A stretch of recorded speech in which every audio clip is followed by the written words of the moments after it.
through all of this that you went through, you know, being raised by a black family, very, very racist, particular time in our history in America, and segregated time, and you were raised by blacks and white, and yet you're still so compassionate and so loving through all of this.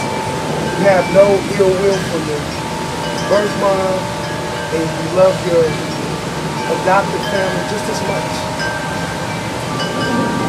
You know, I believed early on that I had a mission, and back to One Day She'll Darken, a writing partner of mine that I met in Hawaii also, Rick Riamante, years and years ago, long before I met Lillian. He helped me because I couldn't write a paragraph properly. My life depends on it. I need a team around me at all times. But write thousands of poems, but Rick helped me put the story together. And we kept, as I said, we kept getting stopped. We couldn't get the book published even back then. Even then when Lillian and I start working, you know, she introduces me to her client and we get the money from him, and no matter what we do, we keep getting stuff. And Audrey Hepburn's son was actually the producer of our film, Sean Rare. So here we had all this energy going.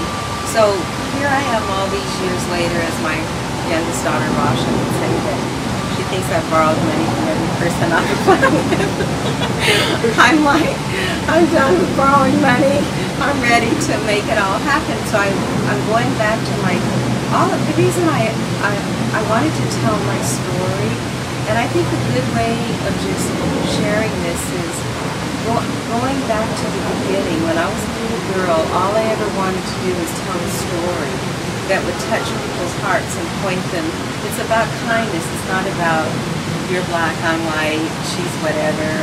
I got so sick of hearing everybody's race stories. I mean, because I was just so sensitive, and I thought, you're all retarded. That's how can we get that it's about our hearts?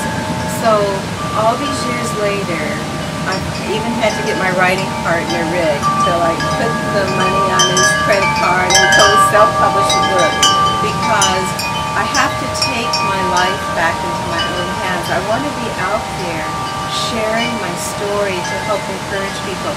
Not only did I find out I was given away with birth and incest trial, and my grandfather's a serial killer, and I'm like, no, dear God, this is not my life, but it is my life. How can I use it for good? So this first book that we are releasing, it's my first 25 years, written with Rick and myself, and that's where I am right now. My goal is to draw a team of real powerful, wonderful, beautiful people around us that will get to tell the bigger story at last.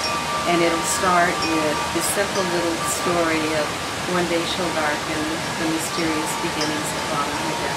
Well, we realize that this is a great piece of literature happening right in front of us. Thank God for YouTube. And here's a picture of a still of the picture, Pretty Hattie's Baby, starring Alfred Woodard and Charles S. Dutton. And that's Bobby Hosea. And that's Bobby Hosea. And we see the black couple holding the little white baby. And this is a true story. It's not just made up. And I'd also like to read a passage, something that Fauna has written in her book,